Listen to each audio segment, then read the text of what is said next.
Start करते हैं और लिखेंगे सब कोई एरोमेटिक कंपाउंड्स।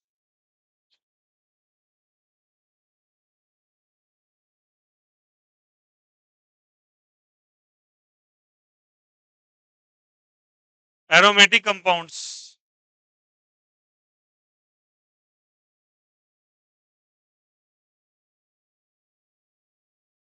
चलिए, कुछ डेफिनेशन है उसको पहले लिखते हैं और थोड़ा समझने की कोशिश करते हैं। लिखिएगा, compound having characteristics aroma, characteristics aroma, characteristic aroma, characteristic aroma, compound having characteristics aroma, characteristics aroma, here is the spelling, aroma formed by बातें नहीं, fractional distillation of, formed by fractional distillation of, formed by fractional distillation of coal, formed by fractional distillation of coal, formed by fractional distillation of coal, formed by fractional distillation of coal, distillation of coal, formed by fractional distillation of what? जल्दी बताइए, coal is called as aromatic compounds, is called as aromatic compounds, is called as aromatic compounds, is called as aromatic compounds, is called as कौन सा compound जल्दी बताइए, aromatic compounds.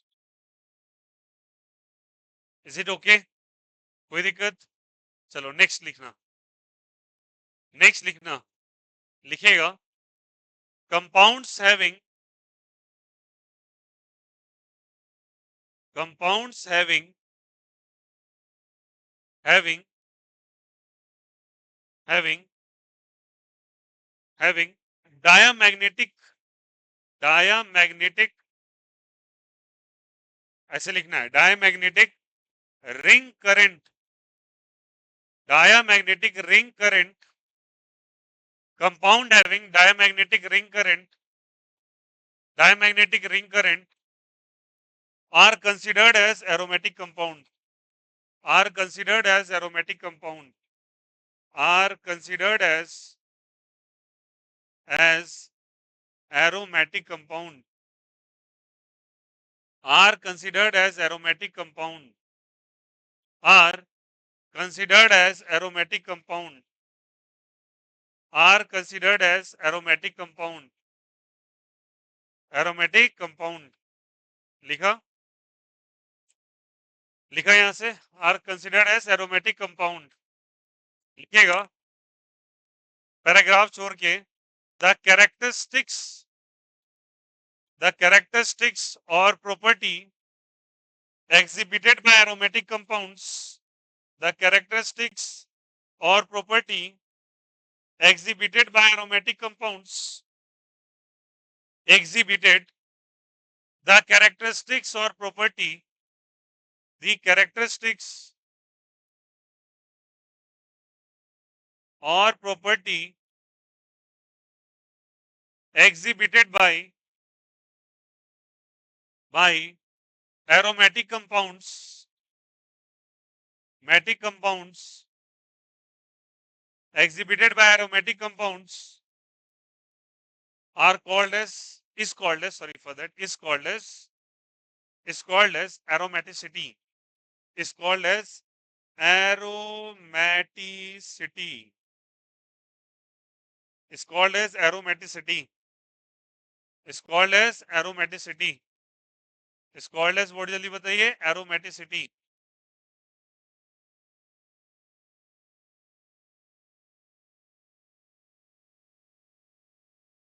लिखा यहां से, एक और लिखो, एक और लिखो, लिखेगा लिखेगा,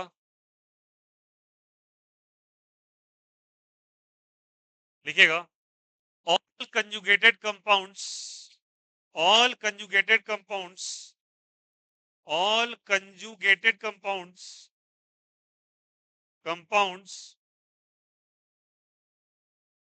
conjugated compounds which are more stable, which are more stable, which are more stable, which are more stable, more stable in compared to their, which are more stable in compared to their, which are more stable in compared to their open chain analog, in compared to their open chain analog, open chain analog, बता रहे साहब, लिखे analogue, ANALOGUE, analog, open chain analog, all conjugated compound which are more stable in compared to open chain analog, अभी समझाते हैं, is called as aromatic compound, is called as aromatic compound, is called as aromatic compound, लिखा सबने, is called as aromatic compound. These are the bookish definition, these are the bookish definition, किताबों में ऐसी ही परिभाषा लिखी होती है, ठीक है। चलिए इस बात को थोड़ा सा हम लोग डिटेल से एनालिसिस करते हैं, सुनना बेहद ही शानदार और बहुत इंपॉर्टेंट टॉपिक। हम लोगों ने अभी तक अपने जीओसी के अंदर कुछ इफेक्ट्स के बारे में कंप्लीशन किया है, कौन कौन सा बोलो, कौन सा, इंडक्टिव हो गया क्या, रेजोनेंस हो गया क्या, हाइपर कंजुगेशन हो गया क्या, सिग्मा रेजोनेंस हो गया क्या, अरे बोलो SIR हो गया क्या, ब्रेड्स रूल हो गया क्या, we have completed this rules, बोलो यार।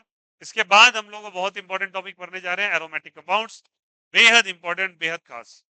पहले परिभाषा को समझते हैं और उसके अंदर एक टर्म आता है, सबसे पहला फ्रैक्शनल डिस्टिलेशन। डिस्टिलेशन वर्ड सबसे पहले आपने क्लास 9th में सुना है, बोलो यार। वहां पे क्या पढ़ाया गया था आपको, दो या दो से ज्यादा मिसिबल लिक्विड्स, ऐसे लिक्विड जो आपस में आराम से मिक्स हो जाते हैं, जैसे कि शराब और पानी, यार ये सुनो, उसको मिक्स कर दिया, मिक्स करके अब उसे सेपरेट करना है, क्या करना है, उसको सेपरेट। तो जब नियर बाय, जब दो लिक्विड्स मिसिबल लिक्विड को मिला दो, उन्हें सेपरेट करने के टेक्निक को डिस्टिलेशन कहा जाता है, बोलो हाँ या ना। जैसे एग्जांपल के तौर पे मान लो इथेनॉल और पानी का तुमने एक मिक्सचर प्रिपेयर किया, मतलब शराब के बारे में ही बात कर रहे, एक आध पैक बना लिया तुमने, बनाने के बाद तुम्हें लगा कि यार पैक खराब बन गया, तो तुम चाहते हो शराब को अलग करना, किससे, पानी से। जब तुम शराब को पानी से अलग करने की कोशिश करोगे तो सोचो क्या होगा, क्या तुम फिल्टर पेपर लगा के अलग कर सकते हो क्या, नहीं। तो सोचो क्या होगा, छोनली नहीं होगा। इधर देखो, मानो मानो इधर देखो सब कोई, ये ब्लू कलर का शराब जो तुम मिला के बनाना चाहते हो कुछ, और ये ब्लैक कलर का पानी मिला दिया और तुमने बना लिया एक ड्रिंक, और तुम्हें सेपरेट करना है, बट ऐसे सेपरेट होगा नहीं। सेपरेट कैसे करेंगे, कुछ बच्चे सोच रहे हैं तो मेरी बातें कर रहे हैं। पानी का जो होता है बच्चे, शराब का जो बॉइलिंग पॉइंट है वो 78 डिग्री सेल्सियस है, कितना है बोलो, और पानी आपका बॉयल हो जाता है 100 पे, कितने पे बोलो, 100 पे। गर्म करना चालू करोगे, पहले कौन उड़ जाएगा, शराब उड़ जाएगा जिसका बॉइलिंग पॉइंट कम है। तो शराब उड़ गया और शराब को तुमने मान के चलो फर्दर कंडेंस करके कहीं पर जमा कर लिया, कंडेंसेशन नाम की टेक्निक होती है। तो फ्रैक्शनल डिस्टिलेशन के अंदर नहीं करते हैं क्या, कि फर्दर उसको एक कंडेंसेशन टर्मिनल से क्रॉस करवाते हैं, और ये फर्दर वेपर क्या चीज में बदल जाता है बोलो, एक बगल में ऐसे टर्मिनल लगा रहता है, वहां पे वो क्या चीज बदल जाता है, लिक्विड में। तो शराब आपका इधर आ गया वाइन, और पानी इधर रह गया। And the process of separating those miscible liquids, जिनकी बॉइलिंग पॉइंट काफी नजदीक होती हैं, उन्हें हम लोग फ्रैक्शनल डिस्टिलेशन कहते हैं, ठीक है। और एक एग्जांपल ले सकते हैं आप लोगों ने खास करके जो मिड एशियन कंट्रीज हैं, ठीक है, इसको अरब कंट्रीज कहा जाता है, वहां पे कच्चा तेल निकलता है, सुना ही होगा आपने, जैसे कतर वगैरह। अब वहां पे तेल निकल रहा है, सुनो मेरी बात को, उस कच्चे तेल से क्या बनाते हैं? पेट्रोलियम बनाते हैं क्या? डीजल उसी से बनता है क्या?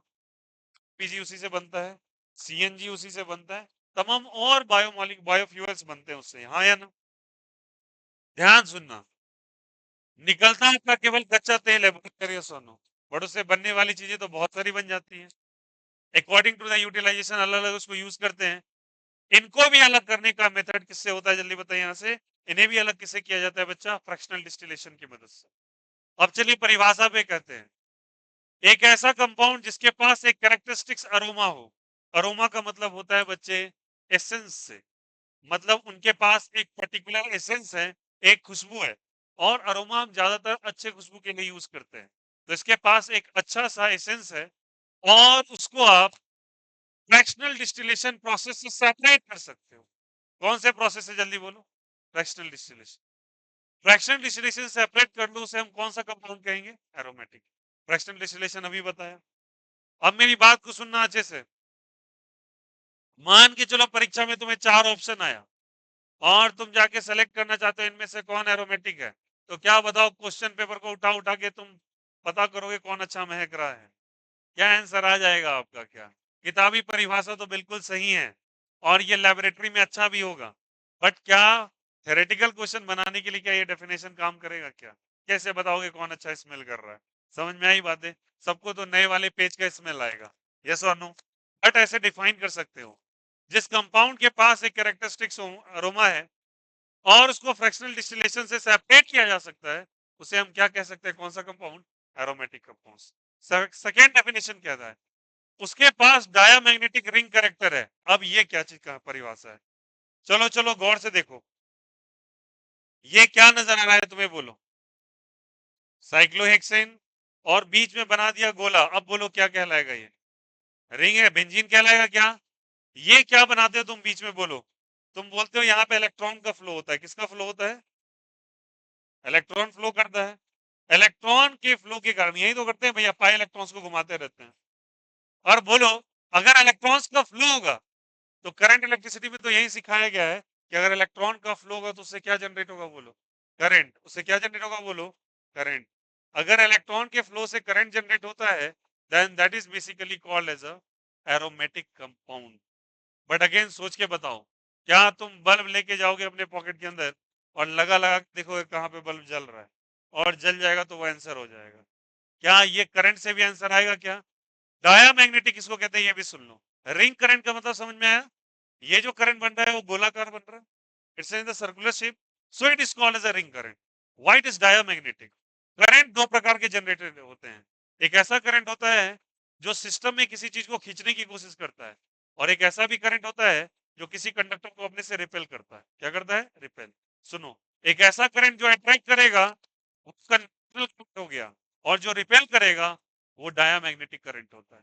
मतलब इसके पास कैपेसिटी है, ये दूसरे मैग्नेट को रिपेल करे। मतलब अगर बेंजीन के पास कोई मैग्नेट वगैरह की चीज को लेके जाओ, तो बेंजीन उससे दूर भागना चाहेगा। क्या भागना चाहेगा? दूर, क्योंकि उसके अंदर रिंग करंट प्रेजेंट होता है, और रिंग करंट ये है। अब इसका चर्चा डिटेल में तुमको magnetic effect of electric current नाम का चैप्टर फिजिक्स में मिलेगा आपको। बट याद रखना, डायामैग्नेटिक का मतलब होता है रिपेल्ड बाय मैग्नेट। अब चाहो तो लिख लो अपने definition, repelled by magnet. Aroma का मतलब क्या चीज से होता है? बोलो। एसेंस से। कोई दिक्कत, कोई आपत्ति? चलो अब देखो यहां समझना सब कोई। लास्ट में लिखा है अपने ओपन चेन एनालॉग से ज्यादा स्टेबल है। What is the meaning of open chain analogue? समझते हैं इस चीज को? चलो बताओ, तुम लोग बुद्धिजीवी लोग हो, बताओ बच्चा, ये क्या बनाया आपने? ये क्या बनाया आपने? What is the name of this compound? ये तो पता है तुम्हें? 6 कार्बन है क्या? कितने डबल बॉन्ड है? तीन। तो क्या लिखोगे? बोलो। Hex 1,3,5 try in. हेक्सा कर दोगे उसको। ये सुनो, नहीं करेंगे क्या? नहीं करेंगे, रूट वर्ड में ये जोड़ते हैं भाई। अरे यार ये सुनो, क्योंकि प्राइमरी सफिक्स के साथ ट्राई जुड़ रहा है। Is it okay? अब सोचो, ये कितने कार्बन का है? कि प्लीज ध्यान देना, कितने कार्बन का? 6 कार्बन का कितने डबल बॉन्ड है इसके पास? 3। मैं चाहूं तो इसी के कंपेयर में 6 का ऐसे बना दूं और 3 डबल बॉन्ड दे दूं। बोलो यार यस और नो। एनालॉग का मतलब होता है वैसा ही नेचर रखने वाला। बट सोचो, इसके अंदर जो एरोमेटिसिटी होगी और इसके अंदर जो चीज होगा, सॉरी, इसके अंदर जो कंजुगेशन है और इसका जो कंजुगेशन है, इसका कंजुगेशन ज्यादा अच्छा माना गया इन कंपेयर टू दिस। तुम भी यहाँ पे वही काम, वहां पे वही काम। 6 carbon 6 carbon, 3 double bond 3 double bond, but ये ओपन चेन है और ये कौन सा चेन है? Close chain. तो in compare to this, this is more stable. But इसका आंसर रेजोनेंस से नहीं आ सकता। क्यों? रेजोनेंस में तुम बोलोगे ये सब का सब पाई बॉन्ड से होता है, ये सब कंजुगेशन में है, सब ट्रैवल कर सकता है। यहाँ भी तो वही चीज रह रही। इसी कारण से हमको एरोमेटिसिटी पढ़ना पड़ रहा है। आई बात है समझ में? क्या बोला कि अगर अपने ओपन चेन के नेचर से अगर वही कंपाउंड को क्लोज चेन में बनाया जाए तो वो ज्यादा स्टेबल हो जाएगा। और ऐसे को हम कौन सा कंपाउंड कह देते हैं? Aromatic compound. समझ में आया? अरे भैया यहाँ कितने कार्बन, यहाँ भी कितने, कितने डबल बॉन्ड, यहाँ भी, बट ये क्लोज या ओपन, ये, तो ये ज्यादा स्टेबल है और बहुत स्टेबल है। क्यों स्टेबल है? क्योंकि अभी हम पढ़ने जा रहे हैं बिकॉज इसको कौन सा कंपाउंड कहते हैं? Aromatic compound. क्या कहानी समझ में आई? The three definition is clear. जिसके पास एक कैरेक्टरिस्टिक्स अरोमा एसेंस है और उसको फ्रैक्शनल डिस्टिलेशन से सेपरेट कर सकते हैं, एरोमेटिक कंपाउंड है। सेकेंड क्या लिखा बोलो? सेकेंड क्या लिखा बोलो? क्या लिखा है बोलो यहां से? उसके पास डायामैग्नेटिक कौन सा करंट है? Ring current. What is the meaning of diamagnetic? Repelled by और अट्रैक्टेड बाय। जो मैग्नेटिक फील्ड से रिपेल होगा उसको हम डायामैग्नेटिक कहेंगे। और तीसरी डेफिनेशन क्या कह रहा है कि अगर वो कंपाउंड अपने ओपन चेन से ज्यादा स्टेबल होगा तो उसे हम लोग क्या नाम दे देंगे बोलो? Aromatic compound. क्या ये तीन डेफिनेशन क्लियर हो गया? बट सोचो, एग्जामिनेशन में अगर सवाल आता है तो तीनों डेफिनेशन शायद क्लियर नहीं आंसर दे पाए। क्यों? क्योंकि एग्जामिनेशन में आता है स्ट्रक्चर ड्रॉ करके। स्ट्रक्चर में आप किस तीन डेफिनेशन में से क्या आंसर कर पाएंगे? आप बोल रहे हो इससे ज्यादा स्टेबल है, तो मुझे पहले से पता होना चाहिए कि क्लोज का ओपन कैसे बनेगा या ओपन का क्लोज कैसे बनेगा, हाँ या ना? तो इसको पता करने के लिए हमें 3-4 रूल्स आने चाहिए, तब पता चलेगा। ठीक है, तो लिखिएगा रूल्स। ये वाला फिगर बना लो सारे बच्चे, पहले ये बना लो, लास्ट वाला फिगर बना लो, ताकि आपको चले समझ में आ गया। मतलब इसी को ओपन चेन एनालॉग कहते हैं। लिखिएगा,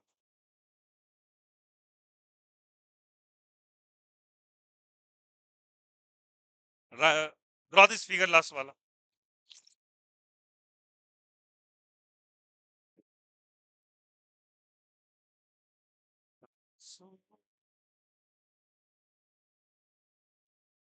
पहली नजर से ही यारा, ये इश्क।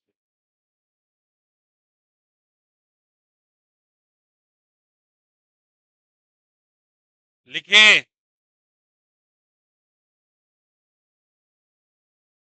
लिख लिया सबने?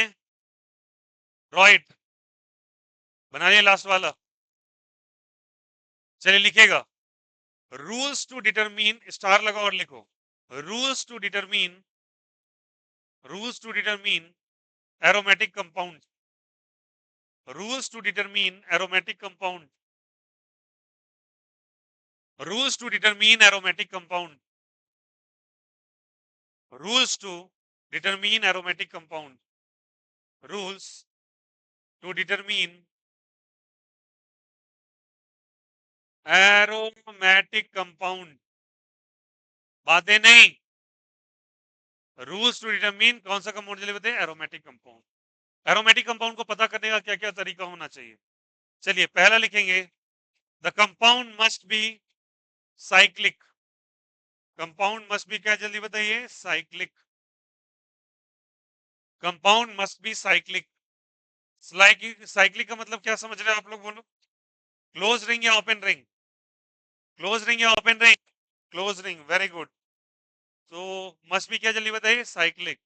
आइए सेकेंड लिखिएगा, it must be planar. It must be what, जल्दी बताइए? Planar. It must be what, जल्दी बताइए? Planar. It must be planar. It must be planar. What is the meaning of planar? What is the meaning of planar? इसके पास sp2 hybridisation होना चाहिए। कौन सा हाइब्रिडाइजेशन? Hybridisation, sp2 hybridisation. अब sp2 आप कैसे पता करते हो भैया? गौर से देखो, डबल बॉन्ड कैसा होता है बोलो? sp2 होता है क्या? तो जहां जहां डबल बॉन्ड देखे sp2 चिपका दो। Is it okay? Second one, क्या कार्बन पे पॉजिटिव चार्ज क्या होता है बोलो? sp2 या sp3? sp2 होता है। बोलो यार ये सोनू। फिर से देखो, कार्बन पे माइनस चार्ज है, पड़ोस में डबल बॉन्ड है, तब भी क्या कहलाएगा? sp2 ही कहलाएगा। पता करने का तरीका बताया था ना।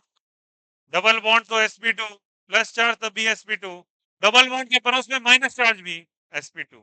बट याद रखना, कार्बन पे अकेला माइनस चार्ज sp3 होता है। कार्बन पे अकेला माइनस चार्ज क्या होता है? sp3। ये सब बातें मैंने बता रखा है। बोलो यार ये सब। अच्छा, प्लानर होने का मतलब ट्रिपल बॉन्ड से भी होता है। ट्रिपल बॉन्ड क्या चीज को रिप्रेजेंट करता है बोलो? प्लानर को। बट इसका हाइब्रिडाइजेशन क्या होता है बोलो? sp। क्या समझ में आया यहां से? हिंट के लिए फिगर बना लो सारे बच्चे।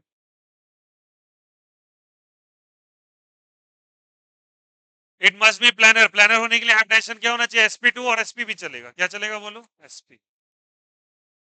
ओके, sp है तो ट्रिपल बॉन्ड है, sp2 डबल बॉन्ड पे होता है, प्लस चार्ज पे होता है, डबल बॉन्ड के बगल में माइनस चार्ज, अकेला C माइनस sp3 कंसीडर होता है। प्लीज ध्यान रखिएगा, अकेला C माइनस क्या होगा बोलो? sp3 होगा। लिख लो गौर से और आगे समझेंगे।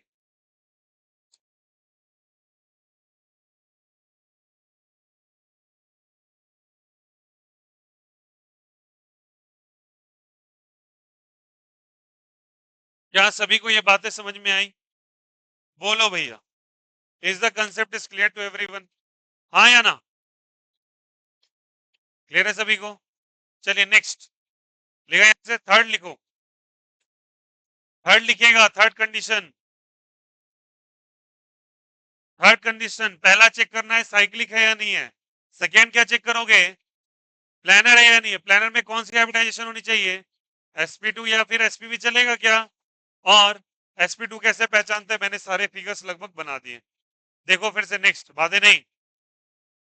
थर्ड लिखेगा, the system must be conjugated. The system must be what, जल्दी बताइए? Conjugated. What is the meaning of conjugated? The system must be conjugated. What is the meaning of conjugated? याद आया? डबल बॉन्ड के पड़ोस में क्या बोला था बच्चा? प्लस माइनस लोन पेयर और वैकेंट ऑर्बिटल भी चलेगा क्या? और फ्री रेडिकल चलेगा क्या? बना लो और हो जाओ कुछ। लिखो, प्लस भी होना चाहिए, माइनस भी होना चाहिए, लोन पेयर भी होना चाहिए, वैकेंट ऑर्बिटल भी और फ्री रेडिकल भी। अगर ऐसा नजर आ जाए तो चीख चीख के कहो कि वो क्या है? कंजुगेटेड है। क्या है बोलो? कंजुगेटेड है। तो पहला साइक्लिक, सेकेंड प्लानर और थर्ड कंजुगेटेड।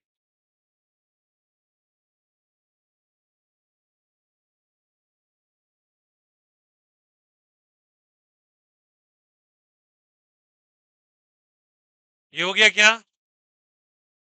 लास्ट लिखोगे, लिखेगा, याद करो डीलोकलाइज एंड लोकलाइज इलेक्ट्रॉन बताया था। लिखेगा, number of delocalised electrons, number of delocalised electron. Bracket में लिख देना पाई इलेक्ट्रॉन्स। ब्रैकेट में लिख देना पाई इलेक्ट्रॉन्स। ब्रैकेट में लिख देना पाई इलेक्ट्रॉन्स। क्या लिखा बोलो? Pi electrons. ब्रैकेट में कौन सा इलेक्ट्रॉन लिखोगे? Pi electrons. और पाई इलेक्ट्रॉन्स कितने होने चाहिए? तो लिखो ऐसे करके, 4n प्लस 2 पाई इलेक्ट्रॉन्स।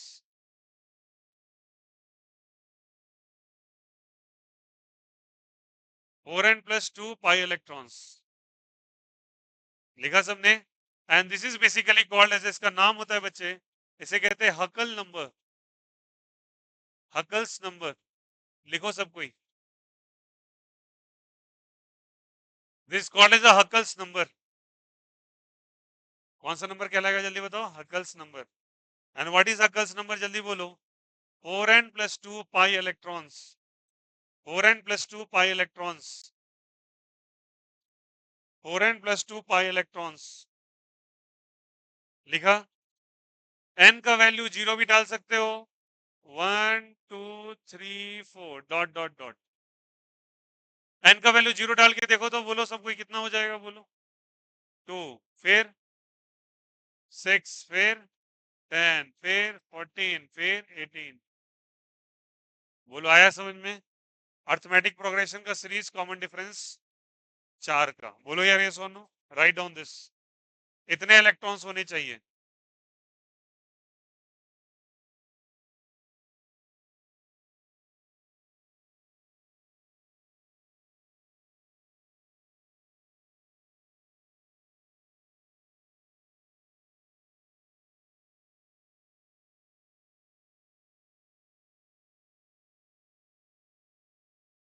ये क्लियर है सभी को? ठीक है, तो ये कौन सा कंपाउंड कहलाएगा? बोलो बोलो भाई, क्या कहलाएगा? एरोमेटिक। इसके नीचे चल जाओ, लिखोगे अब, टॉपिक डालोगे सब कोई, anti aromatic compound. Anti aromatic compound, aromatic के नीचे anti aromatic compound. Anti aromatic compound,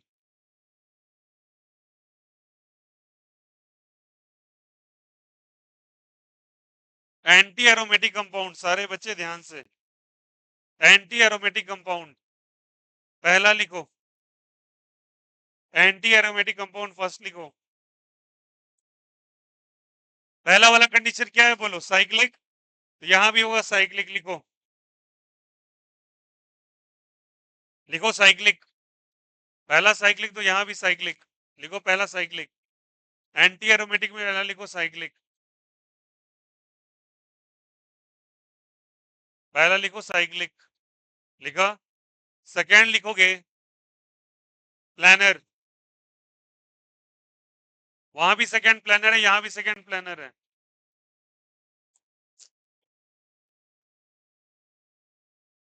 हाँ भी, हेलो, हाँ बोले हैं, उसको इन्फॉर्म किए अभी तक, बोले वो खुद करेंगे कॉल।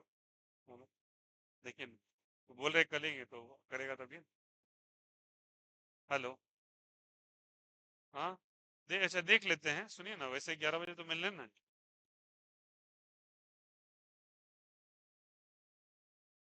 तो एक काम कीजिए, उसको आधा घंटा और वेट कर लेते हैं, ठीक ना? नहीं होगा ना, 10:30 बजे, 10:30 बजे पक्का लेक्चर चलेगा डायरेक्ट, ठीक? आइए 10:30, ठीक। चलो देखो इधर, पहला क्या है बोलो? साइक्लिक। सेकेंड क्या? प्लानर, वो तो सेम हो गया। थर्ड बोलो, थर्ड क्या है बोलो? कंजुगेटेड, लिखो कंजुगेटेड, थर्ड लिखो कंजुगेटेड। पहला साइक्लिक होना चाहिए, सेकंड प्लानर होना चाहिए, थर्ड कंजुगेटेड, तो वही चीज चल रहा है, बट लास्ट कंडीशन बदल जाता है, लास्ट कंडीशन बदल जाता है, लास्ट कंडीशन बदल जाता है। Focus here. और लास्ट कंडीशन होता है बच्चे 4n पाई इलेक्ट्रॉन्स, लिखो। और कौन से इलेक्ट्रॉन? डीलोकेलाइज वाले। डीलोकेलाइज समझते हो ना? जो अपने जगह को छोड़ने की कैपेसिटी रखता हो, जिसके पास मूवमेंट की कैपेसिटी है, डीलोकेलाइजेशन हम लोगों ने पढ़ा है। तो लिखिएगा 4n पाई इलेक्ट्रॉन्स। ये हम लोगों ने ऑर्बिटल डायग्राम के अंदर बहुत अच्छे से पढ़ा है, what is localization and delocalization. तो लिखोगे 4n पाई इलेक्ट्रॉन्स, 4n पाई इलेक्ट्रॉन्स होने चाहिए। क्या ये कंडीशन क्लियर है क्या? ये ऊपर का 3 तो सेम हो गया, लास्ट भी बदल गया, और लास्ट में बदल गया 4n पाई। ध्यान रखना यहाँ पे, एन का वैल्यू 0 नहीं हो सकता, लिख लो सभी कोई। 0 हो जाएगा तो कोई मामला ही नहीं बनेगा। तो एन क्या पॉसिबल है, जल्दी बोलो? It's natural number 1 2 3 4, whole number हटा दो, नेचुरल नंबर 1 2 3 4। और क्या हो जाएगा बोलो सब कोई? 4, बोलो बोलो भैया, 8 12 16। अगर ऐसा नजर आ जाए तो उसे हम एंटी एरोमेटिक कहेंगे। कौन सा एरोमेटिक कहेंगे बोलो? Anti aromatic. लिखोगे एंटी एरोमेटिक, लिखा सबने?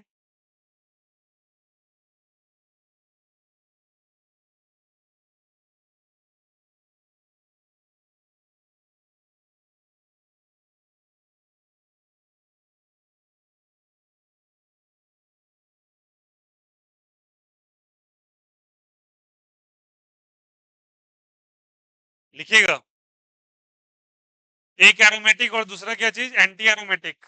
नेक्स्ट लिखिएगा नॉन एरोमेटिक, नेक्स्ट लिखिएगा नॉन एरोमेटिक, नेक्स्ट लिखिएगा नॉन एरोमेटिक, बातचीत नहीं। नेक्स्ट लिखिएगा नॉन एरोमेटिक, नेक्स्ट लिखिएगा नॉन एरोमेटिक, नेक्स्ट लिखिएगा non aromatic, non aromatic, non aromatic लिखिएगा, the compound which is neither aromatic, the compound which is neither aromatic, the compound which is neither aromatic, the compound which, the compound which is neither aromatic, neither aromatic, neither aromatic nor anti-aromatic, nor anti-aromatic, nor anti-aromatic,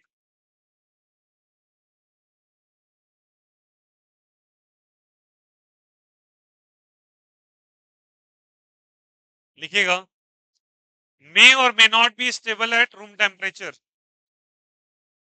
may or may not be stable at, comma डाल के, may or may not be stable at room temperature, may or may not be, may or may not be stable at room temperature,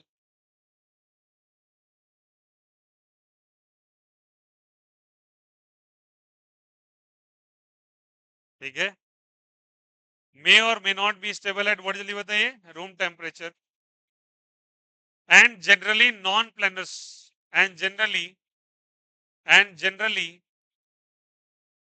non-planar, non-planar, and generally non-planar, and generally non-planar, generally non-planar are called as non-aromatic, are called as non-aromatic, are called as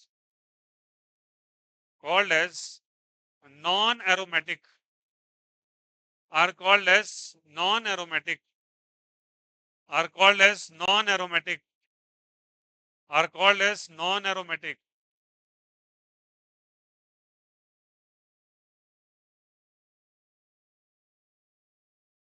are called as non-aromatic। लिखा सबने, नीचे star करके एक point लिखो, नीचे star करके एक point लिखो, लिखेगा a ring, a ring, a ring, a ring having, a ring having number of carbons, number of carbons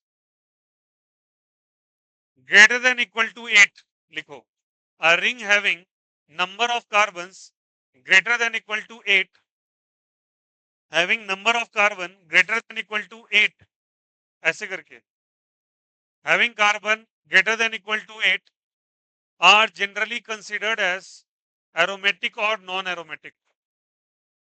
A ring having number of carbons greater than equal to 8, ऐसे लिखना है, are aromatic or non-aromatic, are aromatic or non-aromatic, aromatic or non-aromatic depending on the condition, are aromatic or non-aromatic depending on the condition,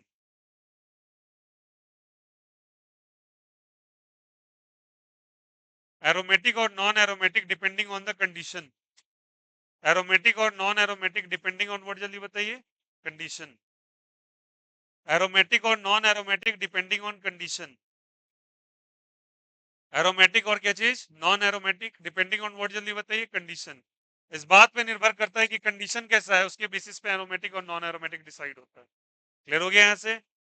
अब लिखिएगा, समझ में आ गई बातें, सबको हम डिफाइन करेंगे और बहुत सारे एग्जाम्पल के, सुनो अभी हम लोग 70 क्वेश्चन लिस्ट प्रिपेयर हो गया सभी का, 70 बना लिए, अभी हम लोग फिर 60 क्वेश्चन लिस्ट करेंगे इसके ऊपर, एरोमेटिसिटी के ऊपर, और हम क्लासीफाई करेंगे कि कौन क्या होता है, because very important to know. देखो बच्चा, आने वाला चैप्टर रिएक्शन मैकेनिज्म है, वहां पे IUPAC और GOC का खतरनाक यूज होता है। एक सेक्शन बच जाता है that is called as isomerism. मैं कोशिश करूंगा कि RM के साथ थोड़ा थोड़ा आइसोमर्स आपको बताते चलो, बहुत थोड़ा थोड़ा, ठीक है, ताकि आपको ओवरऑल आइडिया लगते चले। ये बहुत सारे बच्चे को नहीं पता होता है कन्फर्मेशनल आइसोमर्स क्या है, कन्फिग्रेशनल क्या है, नाम भी नहीं सुना है, ठीक है, सिस ट्रांस बस सुन लेते हैं। तो उसमें भी आपको देखना पड़ता है, वहां पर जाके हम लोग पढ़ेंगे तो जब आएगा तब करेंगे, ठीक है। वहां पे बहुत सारे आइसोमर्स का होता है and very important, very very important. अब सुनो, अब लिखिएगा लास्ट, और ये थोड़ा सा कानूनी टर्म है, ये थोड़ा सा कानूनी में यूज किया जाता है, मतलब थोड़ा सा ये लीगल टर्म्स होता है, इसको कहते हैं क्वासी। क्या कहते हैं इसको? क्वासी। क्वासी का मतलब होता है द सूडो, द फॉल्स, ठीक है, ठीक है। कहते हैं क्वासी स्टैट्यूटरी बॉडीज।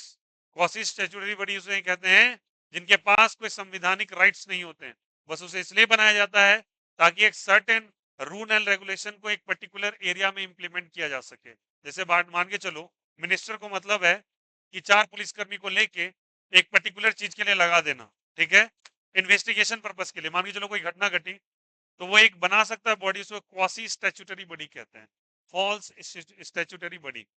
फॉल्स का मतलब होता है जिसके पास एक्चुअल ताकत नहीं है, संविधान में लिखा नहीं है, मैं मिनिस्टर हूं, मैंने बना दिया ताकि इस प्रशासन वहां पे काम कर सके। समझ में आई? तो यहाँ पे उसी तरीके से क्वासी एरोमेटिसिटी होती है या क्वासी एरोमेटिक कंपाउंड होता है। चलो लिखो, ये फॉल्स नहीं बट एक सर्टेन कंडीशन पे ये एरोमेटिक है, लिखोगे quasi aromatic compound, quasi aromatic compound. हम लोगों ने कितने पढ़ लिया एरोमेटिक? चौथा चल रहा है मेरा, बोलो यार कौन कौन सा होता है? बोलो, पहला aromatic, second non anti aromatic, third non aromatic and the last one is the quasi aromatic. लिखिएगा क्वासी एरोमेटिक,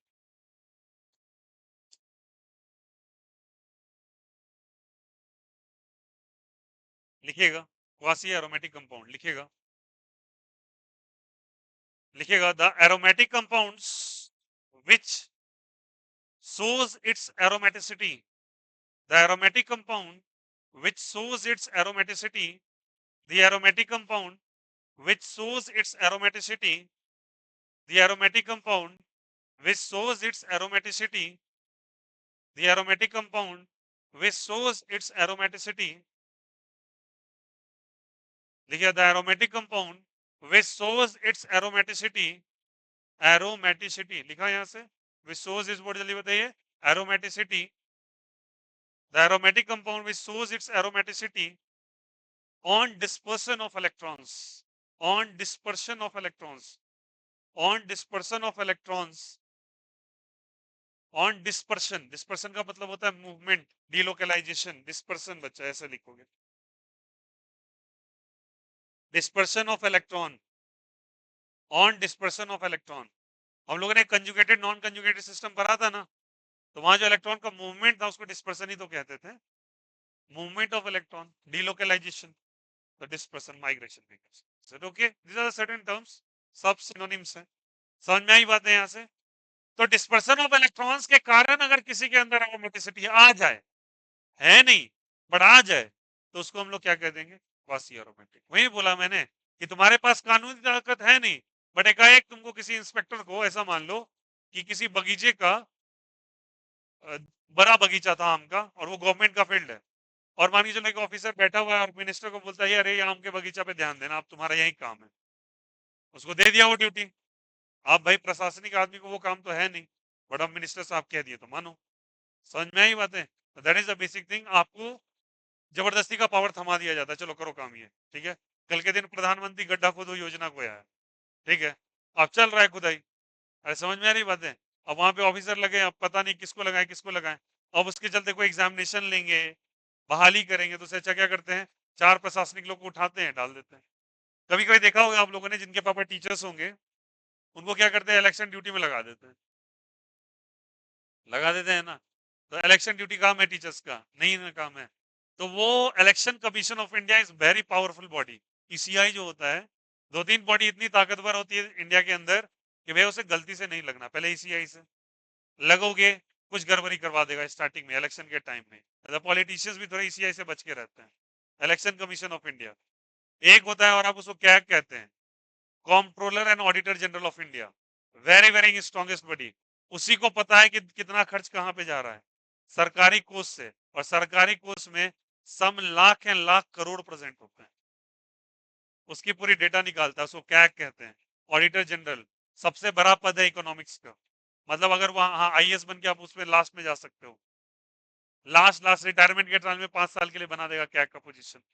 और वहां प्रधानमंत्री से डायरेक्टली होता, मतलब सोचो पूरे देश का फिनेंस जो तुम टैक्स भर रहे हो ना, सब जमा होते जा रहा है सरकारी कोष में, और उसके एक सिग्नेचर से सम लाख करोड़ सैंक्शन हो जाता है। तो कैग के पावर ऐसे होती है, तो बहुत ज्यादा ताकतवर वाला पोजीशन है। खैर आगे चल के पढ़ेंगे उसके बारे में। जैसे comptroller and auditor general of India कहा जाता है। मतलब ऐसा मानो ना, खर्च को सबको देखने का काम वही है। खर्च वो नहीं कर सकते, बट एक बार सोचो तो सही, अगर उतना बड़ा खर्च में थोड़ा बहुत, बहुत थोड़ा सा अगर थोड़ा टर्न ले ले, तो भाई पूछते बदल जाएंगी। समझ रहे हो, थोड़ा सा टर्न मतलब 100 करोड़, उसके नीचे का बात भी नहीं है। समझ, वैसे हालांकि बड़ा मामला है, बट नहीं करते ऐसा। स्ट्रिंजेंट बॉडी होती है, ऐसा नहीं करते। आईएएस ऑफिसर्स को बनाया जाता है वहां पे, उसकी सेक्रेटरी बनाए जाते हैं वो। क्या हो गया?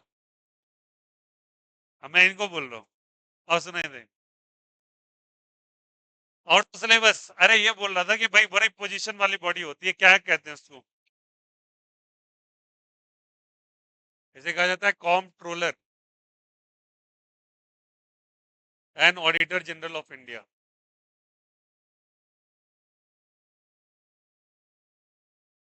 ये हो गया एक।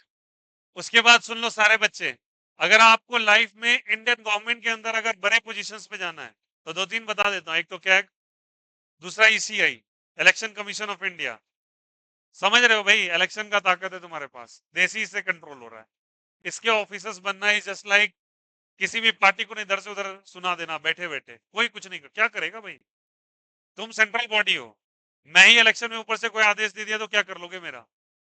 कल के दिन मैं रेगुलेशन मान के चलो, यहाँ पे तुम खूब तैयारी कर रहे हो और तुम एक पर्टिकुलर कास्ट से बिलोंग कर रहे हो, बस ईसीआई को गुस्सा है, चलो प्रधानमंत्री के पास गया, 2-3 मिनिस्टर से मिला और कैबिनेट से यहाँ पे लेटर भिजवा दिया, यहाँ का सीट दिया जाता है नॉर्मल सबसे नीचे वाले कास्ट को, लो हो गया तैयारी खत्म, आपके करोड़ों का खर्चा एक बार में समाप्त। समझ में आई बात है? एक ये होता है ईसीआई, एक कैग होता है, और नन अदर देन एक ही ताकतवर बॉडी है जो सरकार से फाइट कर सकती है, द सुप्रीम कोर्ट। इसको भैया ना छेड़ना इज नॉट दैट इजी। इससे कोई नहीं लगता है, ना इनके एडवोकेट से, ना इनके जजेस से। अगर अच्छा एडवोकेट और अच्छा जज और गलती से पंगा हो गया लाइफ के अंदर, तो पॉलिटिशियन से बुरा बर्बाद करते हैं ये लोग। और इनका फीस बता देता हूँ थोड़ा सा। अगर सुप्रीम कोर्ट के तुम बहुत अच्छे एडवोकेट बन गए, बहुत अच्छे, मैं जनरली बता रहा हूँ, एक हियरिंग का चार्जेस अभी सीनियर एडवोकेट्स का 2 से 3 CR है, 10 मिनट का। इस पे टैक्सेशन नहीं लगता, गलती से कोई टैक्स नहीं लगाता। मैं हियरिंग चार्ज बता रहा हूँ, और ये कोई मजाक नहीं है, ये सच है। हाँ, 10 मिनट हियरिंग। इस कपिल सिब्बल वगैरह अगर अटेंड कर लेते हैं ना, राम जेठमलानी अगर वो प्रेजेंट हो रहे कहीं पे, टू 2 CR उनके 10 मिनट की हियरिंग्स का, बस 2-4 स्टेटमेंट बोल के जाएंगे बस। इसलिए बोला advocate is just like damn powerful इंसान।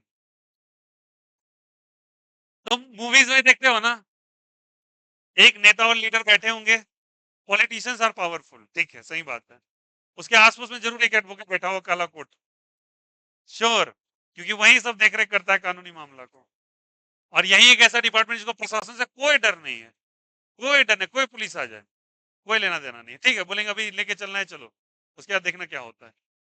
कोई पुलिस नहीं पकड़ता, गारंटेड। हाँ लेकिन हाँ, कोई झोला छाप भी हो जाता है, झोला छाप को नहीं कह रहा, बट अच्छे बन गए तो बहुत पावरफुल। हाँ। चलो देखो यहाँ से, और रीजन क्या है इसके पीछे, क्यों हुआ ऐसा? जब कॉन्स्टिट्यूशन ऑफ इंडिया को फ्रेम किया जा रहा था, उसमें दो ही लोगों ने मिलकर पूरे कॉन्स्टिट्यूशन को लिखा है। 60 से 70% एडवोकेट्स थे, क्योंकि भीमराव अंबेडकर भी एडवोकेट थे, समझ में आ रही बात है, और 30 से 40% पॉलिटिशियंस थे। इसीलिए पूरा का पूरा कॉन्स्टिट्यूशन जो डिजाइन है, उसमें ज्यादातर एडवोकेट्स को ज्यादा पावर देने की बात की गई।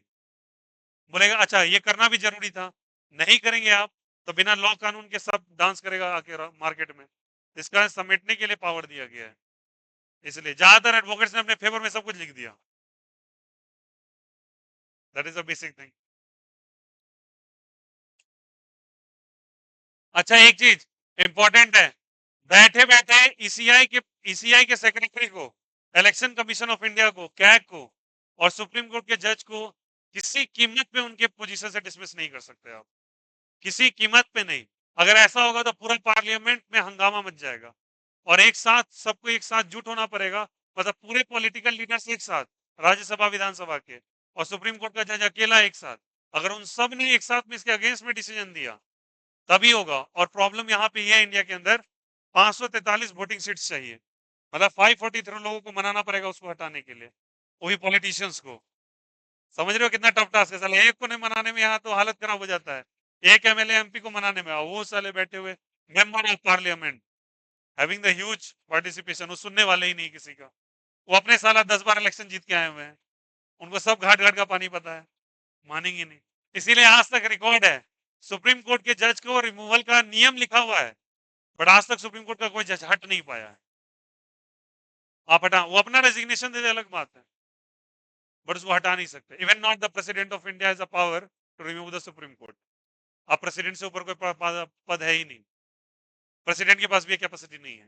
वो जाएगा कैबिनेट मिनिस्टर्स के पास, कैबिनेट मिनिस्टर ये आपको पूरा जाके विधानसभा में बोलेंगे, सब एक दूसरे से लड़ाई झगड़ा होगा तब जाके हटेंगे, और इसके लिए कोई तैयारी नहीं होता, बस ये हट ही नहीं पाते। They are so powerful person, इसलिए सुनते ही नहीं है किसी का। और लेकिन याद रखना, प्रेसिडेंट को मोस्ट पावरफुल कहा गया है, उनकी सैलरी सबसे ज्यादा होती है, बस चलाने वाले पूरे देश को एक ही इंसान पॉसिबल है और वो प्रधानमंत्री होता है, उसके अलावा कोई नहीं चलाता है देश को। ये गलत फहमी है सबकी। बोल के भाषण दे दो टीवी पर, अलाय बलाय बात बोल दो एक स्टेट में बैठ के प्रधानमंत्री के बारे में, और वो चाह लेगा ना तो उसी समय तुम्हें बात बता देगा वो क्या है, उसी के उस time. Prime minister are damn powerful person, वो चाहे तो प्रेसिडेंट को दे सकता है इंफॉर्मेशन, वो चाहे तो सुप्रीम कोर्ट ऑफ इंडिया को लॉ ला के बदल भी सकता है, हटा नहीं सकता, चेंज कर सकता है, बस उनके जगह पे किसी को लाएगा, रिमूवल पॉसिबल नहीं। प्राइम मिनिस्टर के पास पावर बहुत होता है भाई, उसे लगना भी नहीं चाहिए। और देखो एक बार बताते हैं तुमको, थोड़ा सा मैं तो डिटेल में जाते हैं। तुम लोग कैबिनेट मिनिस्ट्री सुनते हो ना, तो मिनिस्टर्स होते हैं, मिनिस्टर सुन लो, मिनिस्टर को सबको मंत्रालय मिलता है, तुम मछली वाला देख लेना, तुम रोड वाला देख लेना, तुम बिजली देख लेना, बन गया। उसके अंदर कैबिनेट मिनिस्ट्री होती है, कैबिनेट वो होते हैं, कंसिडर लेट सपोज एक person mister A prime minister है, तो उन्होंने अपने जितने भी मिनिस्टर उनके होंगे उनमें से 20-25 को वो चुनेंगे, वो उनके कैबिनेट होते हैं। और कैबिनेट के अंदर भी एक किचन कैबिनेट होता है, किचन कैबिनेट में मात्र 4-5 मिनिस्टर्स होते हैं, वो लोग जो डिसीजन ले लेते हैं पूरा कैबिनेट को वही मानना पड़ता है, और पूरा कैबिनेट जो मानता है पूरा पार्लियामेंट वो मानता है, पूरा पार्लियामेंट जो मानता है पूरे देश को वही मानना पड़ता है फाइनली, मतलब 5 लोग मिलकर पूरा देश चला देते हैं। रियलिटी ये है, पूरे कैबिनेट की भी सब नहीं सुनाई जाती, इसलिए तो बोलते हो ना, जो आप ट्वीट करके बोल के अलाय बलाय बोल के मोदी को गाली दे लो, कुछ नहीं कर सकते आप।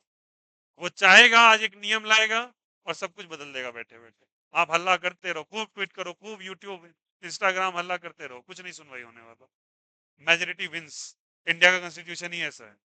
चलो ये बातें हो गई, मेरी थोड़ी एक्स्ट्रा नॉलेज का तड़का था। अब आ जाओ यहाँ पर, आते हैं केमिस्ट्री के ऊपर, क्या है किसी दिन बात करेंगे चर्चा परिचर्चा में डिटेल से। आ जाओ पॉलिटिक्स के बारे में, क्या बोलते हो, चलना चाहिए क्या? दिन काटने के लिए पूरा तैयार हो? चलो पहला सवाल लिखो सालो, पेज कितना है? हाँ हाँ, दिन काटने का तरीका बता दो इन्हें, कुछ हो जाए भैया दिन काटने के लिए प्राण दे देंगे।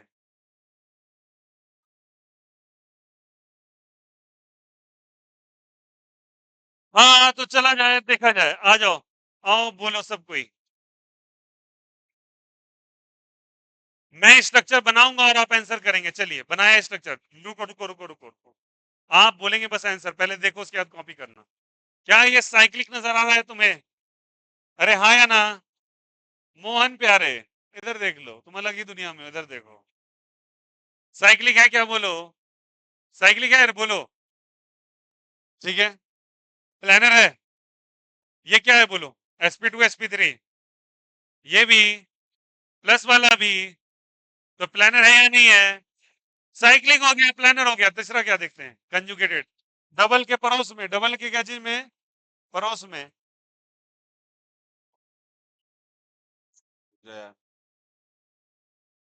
हेलो, हाँ अभी ले आइए सुन। हाँ भेज दिए। अच्छा ठीक है, सुनिए ना, आ जाइए आप लेके। हाँ, ठीक ठीक ठीक, वो करवाते हैं, आइए ना। हाँ, ठीक आइए।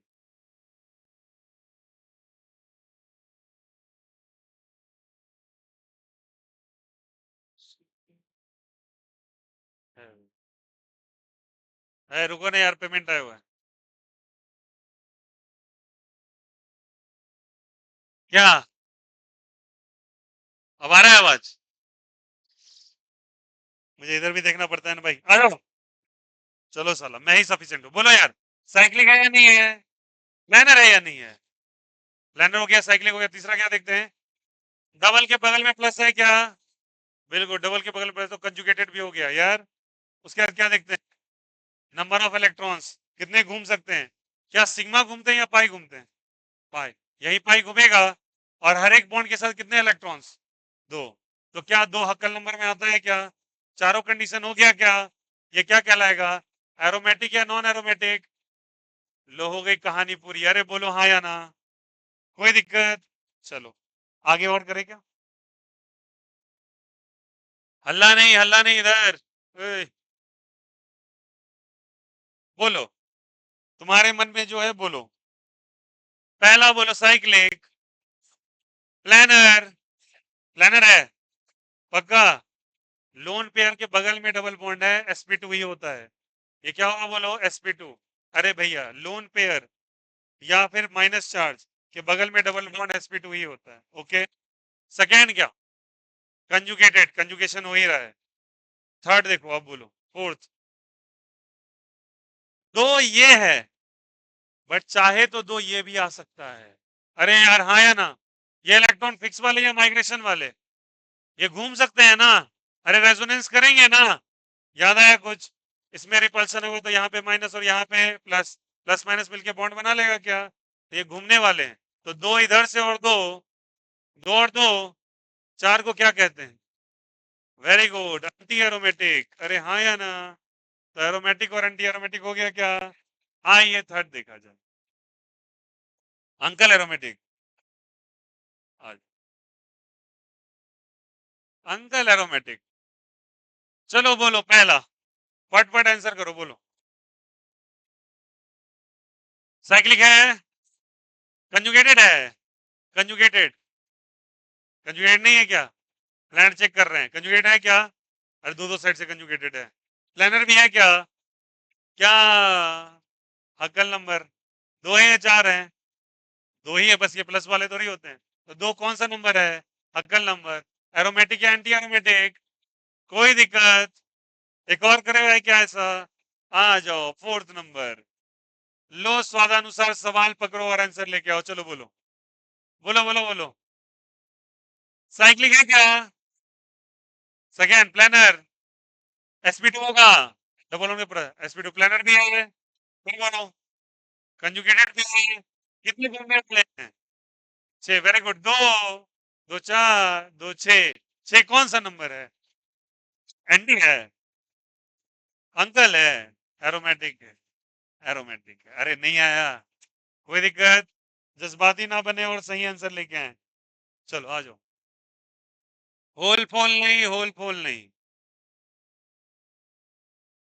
चलो बता दो, जो बता देगा दूसरा क्वेश्चन ले लेगा, बोलो।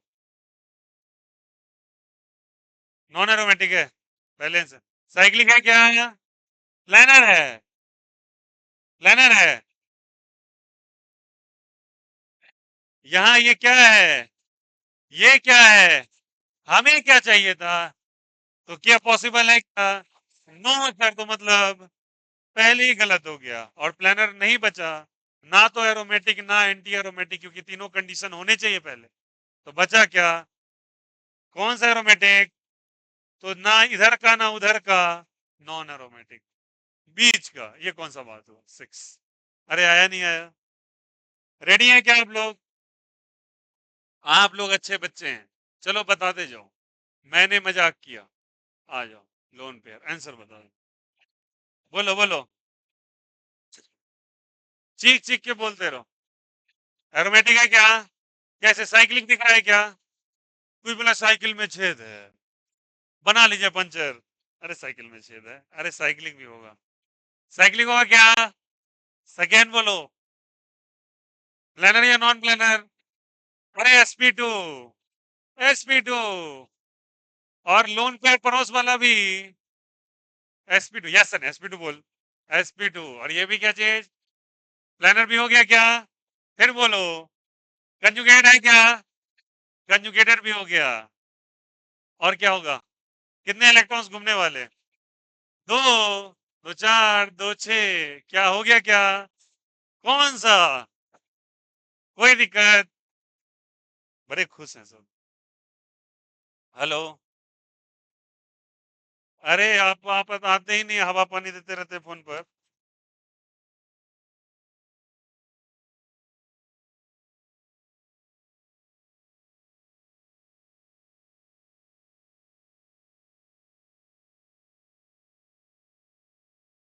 सब कुछ संभालना पड़ता है, फाइनेंस काम सारा। नीचे अपना स्टार्ट होने वाला है अब, टेंशन मत लो। We are going to start junior wings again. नीचे हम लोग जल्दी स्टार्ट करने वाले हैं अब। तो ऊपर पूरा साफल्य, क्या बोलते हो? सही रहेगा क्या? नीचे 9 10 का विंग्स तुम्हारा ही क्लास चलेगा, ऐसा बात नहीं है, तुम्हें मौका दिया जाएगा, ठीक है, नीचे भरने का। नीचे 60, नीचे जैसे लगभग ये 50 सीटर्स है, वो लगभग 65 to 70 सीटर्स है नीचे, तभी बना रहे हैं उसको। और उसमें सब कुछ प्रॉपर, जो शीशा गेट पुश पुल वाला लगा रहता है, एंटर करोगे जैसे हेल्प डेस्क, ये वो चलेगा। मैं ऊपर ही रहूंगा ज्यादातर, मिलना है तो ऊपर जाइए, समझ ऑथेंटिसिटी। हाँ सौरभ सर। आई जस्ट देखो यार, मैं अपना मानता हूँ कि चलो मैंने ही क्रिएट किया सब कुछ, but I want to treat my self as a teacher, common teacher. जैसे सारे टीचर है वैसे मैं भी हूँ, डजेंट मैटर लॉट। अभी सच बात बताओ भाई, टी शर्ट्स भी आएंगे सबके, we all going to wear a common T shirt, जो टीचर पहनेंगे वो मैं पहनूंगा, कोई दिक्कत नहीं, कोई फर्क नहीं। मैं बस एक टीचर हूँ यहाँ पर। हाँ, बैक एंड का ब्रेन तो मेरा रहता है, ब्रेन चाइल्ड तो मेरा है ही ना, बट हाँ करना पड़ता है, क्या करोगे। तो भैया प्लीज, स्पेशली मैं बता रहा हूँ, 9th और 10th के लिए स्पेशली बैच क्रिएट होगा वहां पर, आप लोग का तो है ही, वैसे 9 और 10 का हो जाएगा। आप प्लीज इन्फॉर्म कीजिएगा, जो एक साफल्यन स्टूडेंट्स हैं ऑलरेडी, अगर उनके रेफरेंस से कोई बच्चा आता है तो they will get a concession of certain amount, guaranteed. और एजुकेशन के लिए साइंस मेरा पूरा है, साइंस सेक्शन मेरा पूरा है। अरे समझ में आई बातें मैंने क्या कहा? साइंस सेक्शन मेरा पूरा है, मैथ्स तो सर पढ़ाएंगे, हो सकता है मैथ्स के न्यू फैकल्टी भी आ जाए। Is it okay? तो 9 और 10 का स्टार्ट होने वाला है प्रोबेबली 25 अप्रैल से, 25 अप्रैल से स्टार्ट हो जाएगा, ठीक है। जितना हो सके प्लीज इस इंफॉर्मेशन को दूर दूर तक पहुंचा देना, ओके, बेहतर रहेगा, ओके। हाँ चलो क्वेश्चन नंबर पे आते हैं, ये थोड़ा बीच में चलता रहना चाहिए, क्या बोलते हो, और रिकॉर्ड हो रहा है। वो नीचे में से धारियां चलती रहती है ना, एडमिशन, ऐसे ऐसे रिकॉर्डिंग में चलता रहता है ना, नंबर भी, कचहरी रोड खगड़िया, मोमोज वाले के पीछे। Is it okay? आ जाओ 7।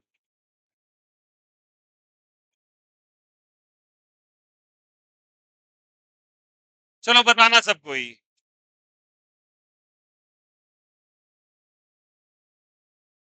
जो बता देगा मैं समझ जाऊंगा उसको बहुत अच्छा आता है, बोलो। Anti aromatic, aromatic.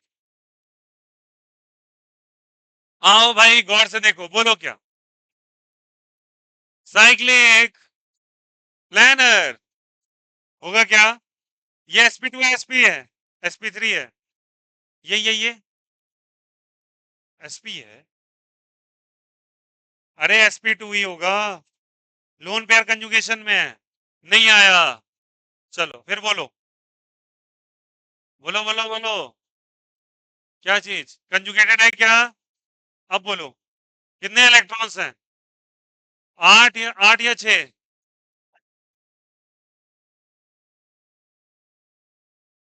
अंदर से मेरे अजीब अजीब एडजेक्टिव्स आ रहे हैं, देखने में 4 हैं, घूमेंगे 2 और 2 बैठे रहेंगे। अरे लोकलाइज ही लोकलाइज, सब भूल बकोस के बैठे हैं। नहीं उसका ही मन करेगा तो वो बैठा जाएगा, वो बोलेगा तुम ताली चावल, वो तुम घर में बैठे रहो, एक भाई घूम के आएगा, फिर दूसरा जाएगा, फिर पहला बैठेगा, यही है रूल।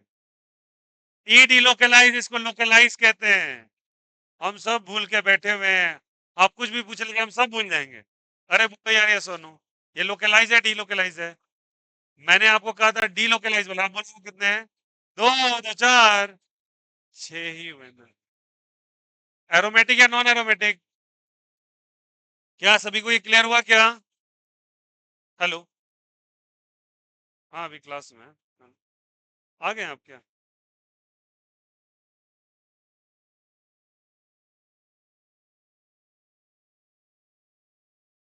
है करंट का हेल मारेगा, साइड से करके निकलवा लीजिए ना।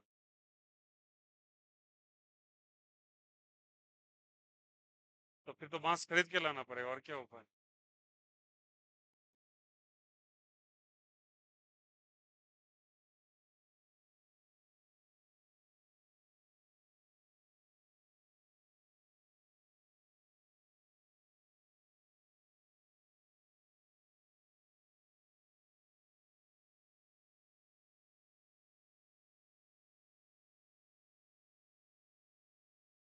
बाइक का चाबी देने भैया आएंगे।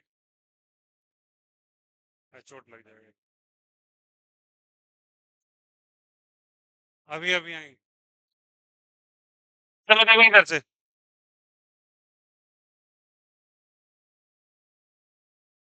चलो बताओ उसी बेसिस पे एक नंबर।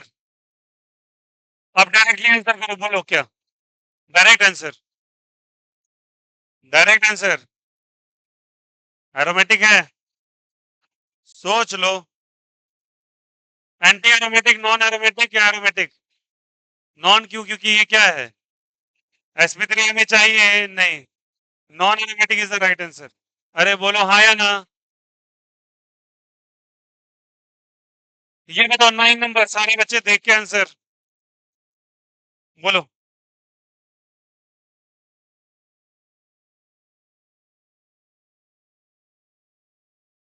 बोलो एंटी एरोमेटिक। क्योंकि भैया सब कुछ है, लास्ट वाला जाके चार हो गया, दो और दो चार, ये डिलोकलाइज वाला है। तो चार क्या उसमें है? कहाँ चला गया वो? चबीले कहाँ चल गया? नीचे गया है?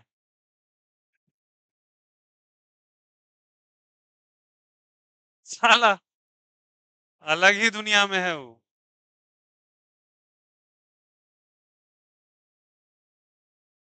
हाँ चलो क्या कौन सा? एंटी एरोमेटिक या अंकल एरोमेटिक? Anti aromatic. एक और करें क्या? रेडी हो? छोटा मोटा। ओ हार्ड वाला, अरे भाई अभी रुक जाओ रुक जाओ। बोलो फिर। लो फिर। बोलो भाई। होगा। एरोमेटिक है? कैसे? sp2 हो रहा है, प्लानर भी है, साइक्लिक भी है, कंजुगेटेड भी है, बोलो। तो दो और दो चार हो गए ना। अब चार तो एंटी एरोमेटिक। ध्यान से सुनना। मैंने ही बोला था अगर एरोमेटिसिटी रिंग के बाहर पहले जाते नहीं है, ये रिंग के बाहर का मामला है, बट सोचो इसके पाई इलेक्ट्रॉन्स होंगे बच्चा, गौर से देखिएगा। इसके पाई इलेक्ट्रॉन्स को क्या ऑक्सीजन खींचने के लिए तैयार है क्या? ऑक्सीजन इलेक्ट्रॉन निगेटिव है। अगर खींचेगा तो इसमें कैसा चार्ज आएगा? माइनस। तो इसमें कैसा है? प्लस। अरे बोलो हाँ या ना। तुमने इलेक्ट्रॉन की डिस्पर्शन कराया। रिंग के अंदर ही देखना है, रिंग के बाहर नहीं जाना। रिंग के अंदर देखो, अब रिंग के अंदर कितने इलेक्ट्रॉन्स नजर आ रहे हैं? रिंग के अंदर बस दो ही नजर आ रहे हैं। अब ये एरोमेटिक है, बट ये एरोमेटिक कंडीशन के बेसिस पे बना। कंडीशन के बेसिस पे बना। एक और नाम था क्वासी एरोमेटिक। कौन सी एरोमेटिक? एरोमेटिसिटी जो कि डिस्पर्सन ऑफ इलेक्ट्रॉन के कारण जनरेट हो, उसको क्वासी कहते हैं। अरे बोलो हाँ या ना। ऐसे तो तुम क्या दो और दो चार, ये बाहर वाले नहीं गिनते, किसको गिनते हैं? अंदर वाले को। तो अंदर वाला तो भाई ऐसे भी दो था, नहीं नहीं नहीं। बट यहाँ पे कुछ प्लस नहीं था ना, इसको जैसे माइग्रेट करोगे यहाँ पे प्लस आ जाएगा। ये वाला क्वेश्चन, ये वाला क्वेश्चन बन जाएगा, आंसर आ जाएगा। बट ये कंडीशन की वजह से आया, इसलिए इसको क्वासी एरोमेटिक है। आया समझ में? तो सबको क्लियर है कौन कौन सा बोलो? Aromatic, non aromatic, anti aromatic and quasi aromatic. Copy all the examples. चल लिखिएगा।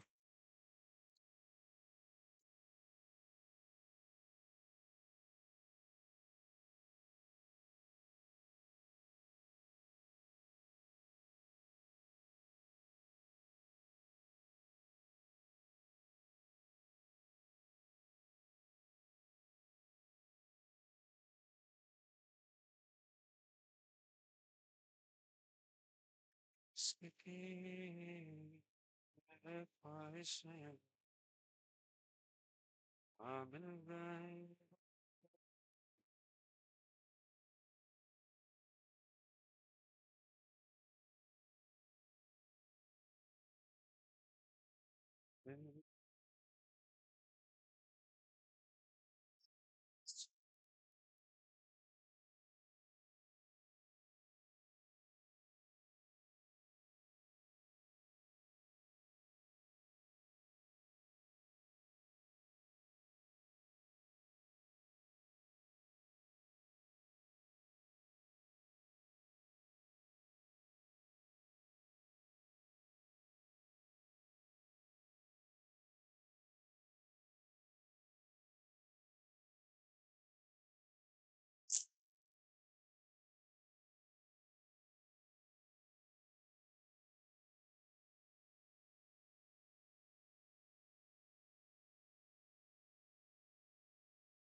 ये क्लियर है? बोलो, आया समझ में सभी को?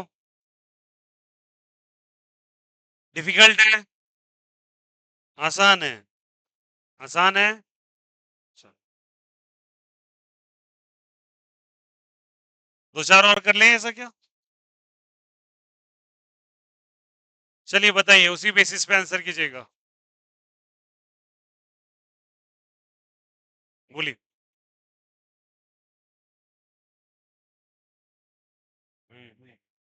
एरोमेटिक, क्वासी एरोमेटिक, ये माइनस इधर तो प्लस, माइनस इधर तो प्लस, दो ही इलेक्ट्रॉन बचेंगे ना फिर, तो quasi aromatic is the right answer. बोलो यार, यस और नो। सेकेंड 12।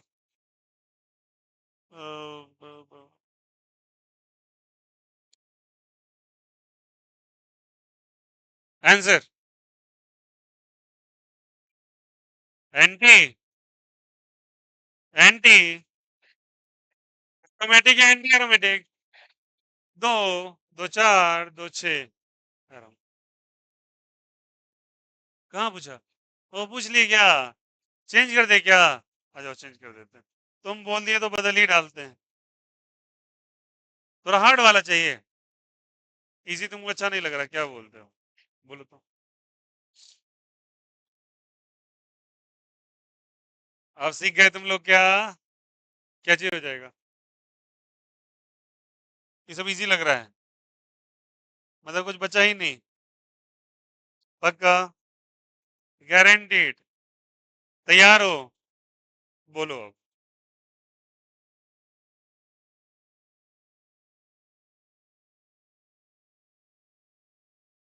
ओके, लो फिर, तुम्हारे डिमांड पे आसान सवाल। बोलो। एंटी एरोमेटिक, दो और दो, और कहाँ दो? ले, फंस गए। एंटी एरोमेटिक, एंटी या नो एरोमेटिक? एक बच्चा एरोमेटिक और कुछ एंटी एरोमेटिक। अरे बोलो हाँ या ना। चलिए जानकारी के लिए बता दूं, नाइट्रोजन के आउटरमोस्ट में कितने इलेक्ट्रॉन्स होते हैं? 5 होते हैं। कितने होते हैं? 5। कितने का रिक्वायरमेंट को? 3। बोलो यार, मेरी बात समझो। तो 3 उन्होंने बना दिया, 3 अपना शेयर कर लिया, एक पे H प्लस आके और चिपक गया उसके साथ। बोलो यार, तो उसने कितने बॉन्ड्स बनाए? 1 2 3 और क्या चीज? 4। नाइट्रोजन अगर 4 बॉन्ड्स प्रिपेयर कर रहा है ना बच्चा, तो वो sp3 बनाता है। क्या बनाता है? ल, ना एरोमेटिक ना, ल, हो गया नॉन एरोमेटिक। सब कॉन्सेप्ट खराब। आया समझ में? अरे नाइट्रोजन के पास कितने बॉन्ड है? 4। 4 में कौन सा हाइब्रिडाइजेशन? sp3। और sp3 क्या होता है? Non planar. नॉन प्लेनर मतलब non aromatic is the right answer. क्या क्लियर है सभी को? बोलो भाई, आया नहीं आया? ऐसा कर लोगे क्या? हाँ बोलो।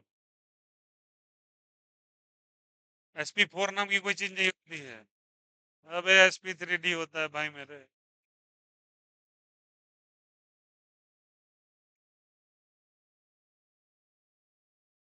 sp4 क्या होता है भाई?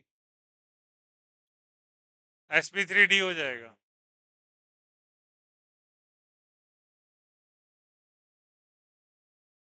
आइए आइए आंसर करें, बोलिए थोड़ा सा।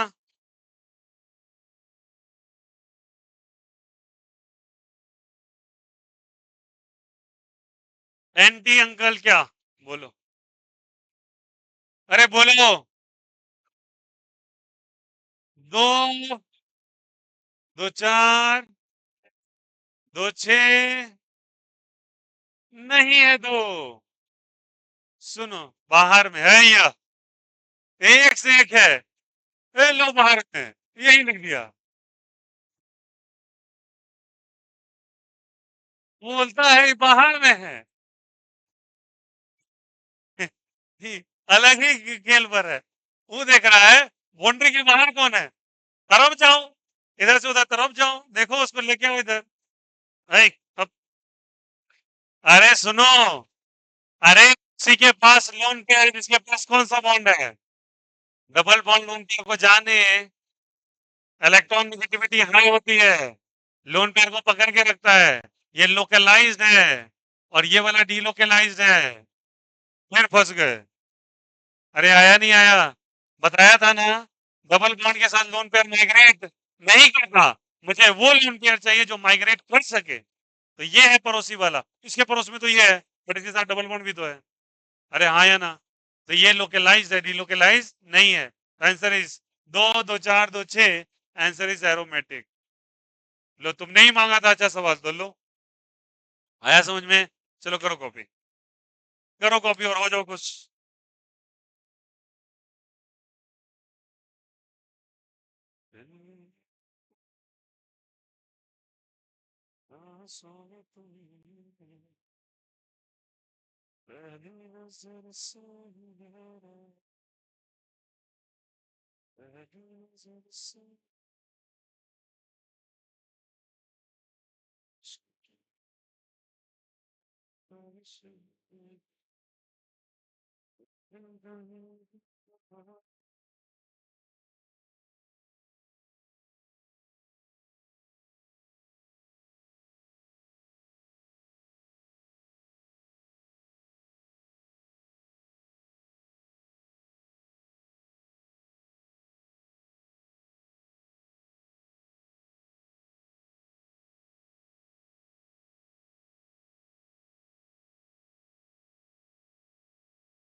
Is the concept is clear to everyone?